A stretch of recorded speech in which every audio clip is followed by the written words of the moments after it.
யானைகளை கொண்ட மக்கள் வாழ்ந்த ஊர் என்பதாலேயே சமஸ்கிருதத்தில் அதனை அஸ்தினாபூர் என்று எழுதி வைத்துள்ளனர். யானை இந்திரனின் வாகனம். இந்திரன் பழந்தமிழ் மருதநில வேந்தன். இந்த அஸ்தினாபூர் கங்கை ஆற்றங்கரையில் அமைந்துள்ள ஊர், அதாவது மருத நிலத்தில் அமைந்துள்ள ஊர். அதுவும் மருதநில வேந்தன் இந்திரனின் வாகனமான யானையின் பெயராலேயே இன்று வரை அழைக்கப்படும் ஊர்.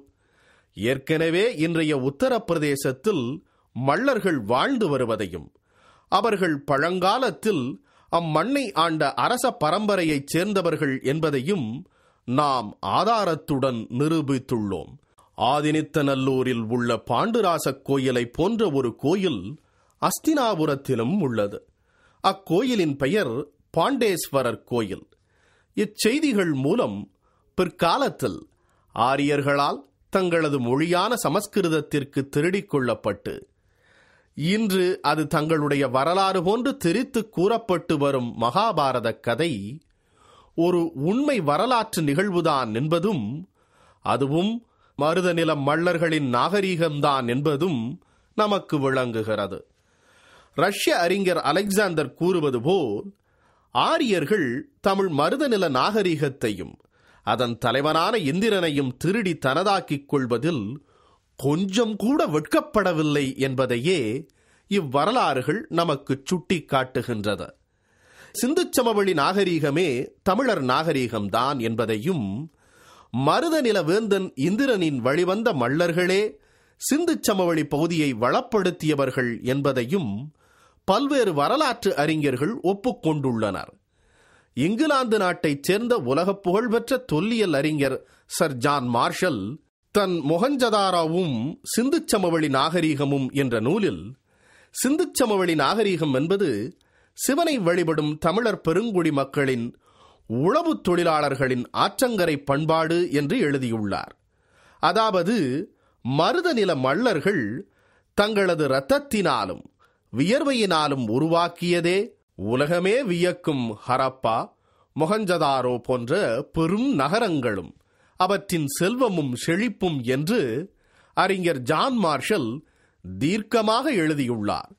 சிந்து சமவெளி நாகரீகம் ஆரியர்கள் இந்திய நாட்டிற்கு வருவதற்கு பல்லாயிரம் ஆண்டுகளுக்கு முன்பே ஒப்பற்ற நாடு நகரங்கள், அரண், அரசு, தொழில், பண்பாடு கொண்ட தமிழர் நாகரீகமே என்று அறிஞர்கள் R D. Banerjee, doctor E H. Martin Wheeler, K N. Dikshit போன்ற பல வரலாற்று தொல்லியல் அறிஞர்கள் ஒப்புக்கொண்டுள்ளனர்.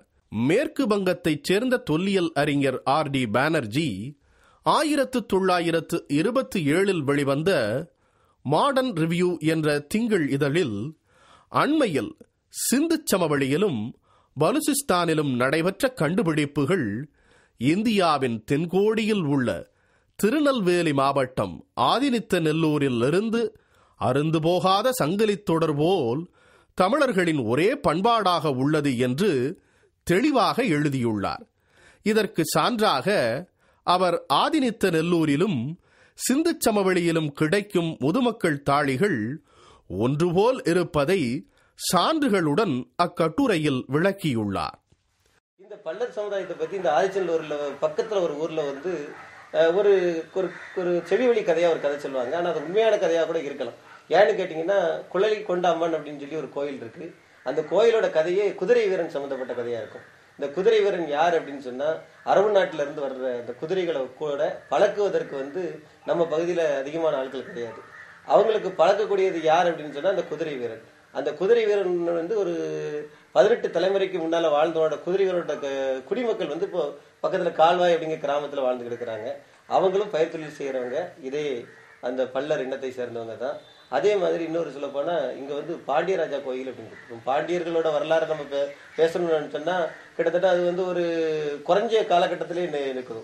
ஆனா 10,000 வருஷங்களுக்கு முந்தைய ஒரு ஆதிச்சநல்லூர்ல பாண்டியராஜா கோயில் இருக்கா அப்படின்னு கேட்டா, என்ன பொறுத்தவரை என்னோட ஆய்வுல சொல்லணும் அப்படின்னு சொன்னா, அது வந்து பாண்டிய ராஜா கோயில் இல்ல, பாண்டு ராஜா கோயில். பாண்டு அப்படிங்கிறது மகாபாரத காலம். மகாபாரதத்துல வந்து என்ன நடந்தது அப்படின்னா நமக்கு தெரியும். ஒரு பெரிய போர் நடந்தது. அதுல வந்து கௌரவர்கள் இருந்தாங்க, பாண்டியர்கள் இருந்தாங்க. அந்த கௌரவர்களுக்கும் பாண்டியர்களுக்கும் இப்போவும் அந்த பாண்டராசா கோயில்ல வந்து இந்த பூஜைகள் நடக்குது. சித்திரை மாசம்ல நிறைய திருவிழா நடக்குது. அதோட வாரிசுகள் யாருன்னு பாத்தீங்க அப்படின்னு சொன்னா, அவங்களோட வாரிசுகளா இருக்கிறவங்க, அவங்க இன்னைக்கு பார்த்தா பக்கத்துல புளியங்குளம்னு ஒரு சின்ன கிராமம் இருக்கு.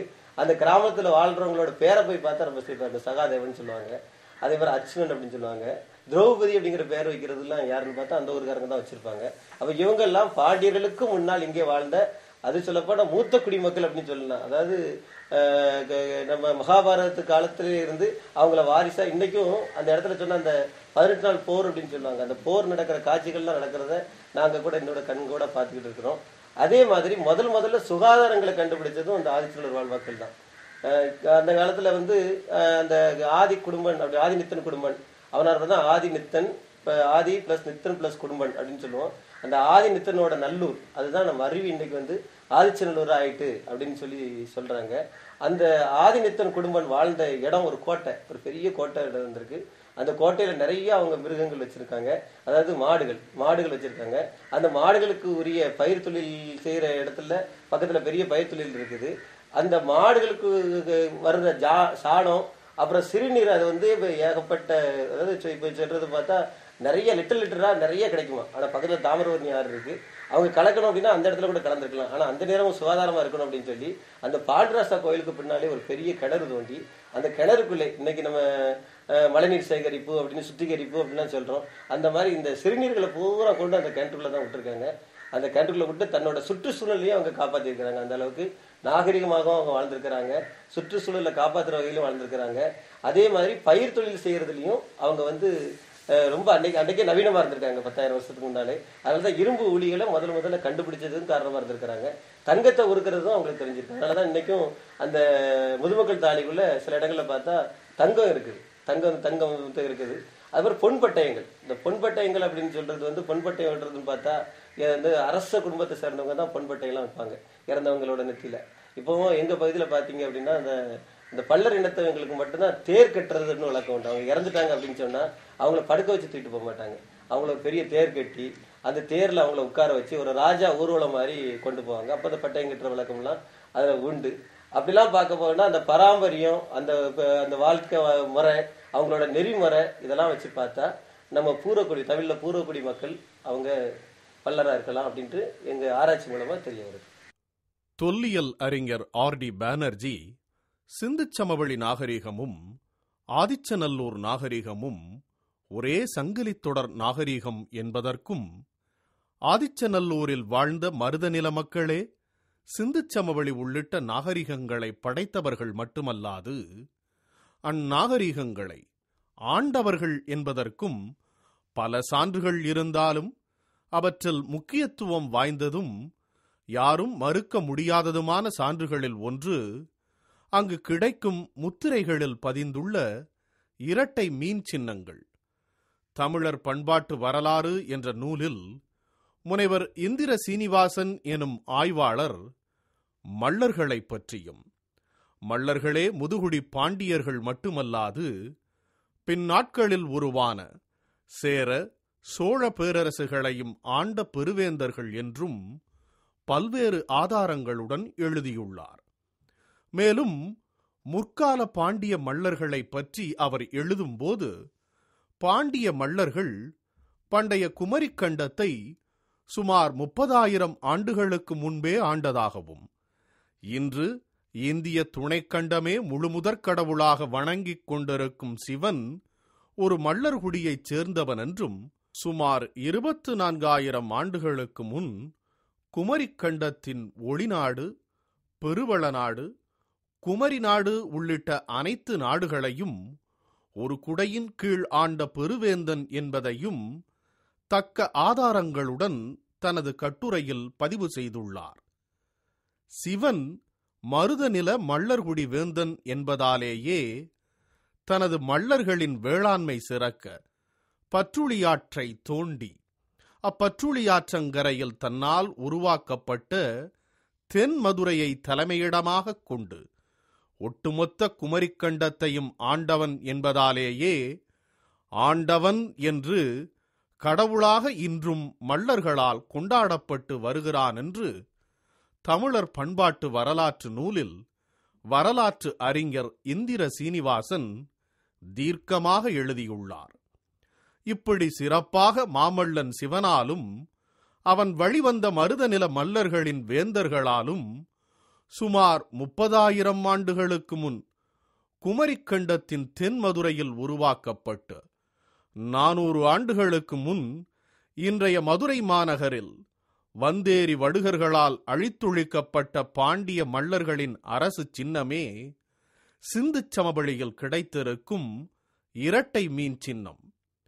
குமரிக்கண்டம் பின்பு ஏற்பட்ட பெரும் கடல்கோளில் அழிந்துவிட்டாலும் அதிலிருந்து மீண்ட மல்லர்கள் வடக்கு நோக்கி நகர்ந்து இன்றைய ஆதிச்சநல்லூரிலும் அதன் சுற்றுப்புற பகுதிகளுமான கொற்கை போன்ற பகுதிகளில் குடியேறி தங்களது பிற்கால பாண்டிய பேரரசை நிறுவி பின்பு அங்கிருந்து வடக்கில் தொலைதூர கங்கை சமவெளிகளிலும் சிந்துச் சமவெளிகளிலும் பரவி தங்களது நாகரீகங்களையும் பாண்டிய அரசுகளையும் உருவாக்கிக் கொண்டனர் என்பதற்கும் அங்கு கிடைக்கும் சிவநெறி பண்பாட்டை குறிக்கும் முத்திரைகளும் பாண்டிய கொடி லட்சினையான இரட்டை மீன் சின்னமுமே யாவராலும் மறுக்க முடியா சாட்சிகளாக இன்னும் திகழ்கின்றன. இப்படி ரஷ்ய அறிஞர் அலெக்சாண்டர் கொந்தரத்தோவ், மேற்கு வங்க தொல்லியல் அறிஞர் பானர்ஜி, ஆய்வாளர் இந்திர சீனிவாசன் ஆகியோர் சிவன் மருதநிலர் வேந்தர் குடியான மல்லர்குடி தலைவன்தான் என்றும் அவன் மூழ்கி போன குமரிக்கண்டத்தை ஆண்ட பாண்டிய பெருவேந்தன் என்பதற்கும் தென்னாடுடைய சிவனே போற்றி எந்நாட்டவர்க்கும் இறைவா போற்றி என்று மாமல்லன் சிவனை போற்றி பாடும் பழந்தமிழ் பாடலே சிறப்பான சான்றாகும். சிந்துச் சமவெளியில் கிடைக்கும் சிவநெறி குறியீடுகளும் இரட்டை மீன் குறியீடுகளும் கங்கை சமவெளியையும் சிந்துச் சமவெளியையும் உருவாக்கி ஆண்டவர்கள் மாமல்லன் சிவன் வழிவந்த தமிழ் மருதநில மல்லர்களான பாண்டிய வேந்தர்களே என்பது உறுதியாக தெரிகிறது. இப்படி கங்கை ஆற்றங்கரையில் பாண்டிய மல்லர்களால் ஆளப்பட்ட ஒரு பகுதியே அஸ்தினாபூர் என்பதும் அப்பகுதியை ஆண்ட கௌரவர்களும் பாண்டவர்களும் பாண்டிய மல்லர்களின் வழியில் வந்தவர்கள்தான் என்பதையும் நிரூபிக்க மேற்சொன்ன சான்றுகளே போதுமானது என்றாலும் அதையும் தாண்டி பாண்டவர்களுக்கும் கௌரவர்களுக்கும் நடைபெற்ற கடைசி கட்ட போர் 18 நாட்களுக்கு ஆதிச்சநல்லூரிலேயே நடைபெற்றதாகவும் அப்போரில் உயிர் பிழைத்த பாண்டவர் மற்றும் கௌரவர்களின் வாரிசுகள் நாங்கள்தான் என்று இன்றும் ஆதிச்சநல்லூர் பகுதியில் வாழ்ந்து வரும் மல்லர்கள் கூறுவதும் பாண்டவர்களும் கௌரவர்களும் மல்லர் குலத்தைச் சேர்ந்தவர்கள்தான் என்பதற்கு மேலும் சான்றளிக்கின்றன. இவையெல்லாம் கட்டுக்கதைகள் அல்ல, வரலாற்று உண்மைகள்தான் என்பதை நிரூபிக்கும் ஆவணமாக திகழ்கிறது சுமார் 110 ஏக்கரில் ஆதிச்சநல்லூரில் உள்ள பாண்டுராச கோயிலை சுற்றி அமைந்துள்ள இடுகாடு. ஆதிச்சநல்லூர் பரம்பு என்று தொல்லியல் அறிஞர்களாலும் இந்திய தொல்லியல் துறையாலும் போற்றப்படும் இந்த இடுகாடே உலகின் மிக பெரும் இடுகாடாக இருக்க முடியும் என்பது பல்வேறு நாட்டு வரலாற்று மற்றும் தொல்லியல் அறிஞர்களின் கூற்று. தென்பொருணை எனும் தாமிரபரணி ஆற்றங்கரையில் அமைந்துள்ள மல்லர்களின் பாண்டுராச கோயிலுக்கும் ஆதினித்த குடும்பனின் வாரிசுகளும் கௌரவ பாண்டவ மல்லர்களின் வாரிசுகளும் வாழும் புளியங்குளத்திற்கும் இடைப்பட்ட பகுதியில் உள்ள ஆதிச்சநல்லூர் பரம்பிலிருந்து இதுவரை ஆயிரக்கணக்கான முதுமக்கள் தாழிகள் உலகின் பல்வேறு நாட்டு தொல்லியல் அறிஞர்களால் அகழ்ந்து எடுக்கப்பட்டுள்ளது. அப்படி அகழ்ந்து எடுக்கப்பட்ட முதுமக்கள் தாழிகளிலிருந்து கிடைத்த பொருட்களை ஆராய்ந்த பல்வேறு நாட்டு அறிஞர்கள் பலரும் இவ்வுலகில் ஒப்பாரும் மிக்காரும் இல்லா பண்பாடும் மிக பெரும் ஆற்றலும் அறிவும் வாய்ந்த மக்கள் வாழ்ந்த பண்பாடே இந்த ஆதினித்த குடும்பர்களின் வழிவந்த ஆதிச்சநல்லூர் மருதநில மல்லர்களின் பண்பாடு என்பதை வியந்து போற்றியுள்ளனர். குமரிக்கண்டம் கடலில் மூழ்கி போன பின் சுமார் 10,000 ஆண்டுகளுக்கு முன் ஆதி மல்லன் சிவன் வழிவந்த குடும்பர்கள் ஆதினித்த நெல்லூரில் குடியேறி அம்மண்ணை வளப்படுத்தி செந்நெல்லை விளைவித்து பின் நாட்களில் தங்கள் வேளாண் தேவைக்காக உலகிலேயே முதலில் இரும்பை கண்டுபிடித்து தமிழர் நாட்டை மட்டுமல்லாமல் கங்கை சிந்து சமவெளியையும்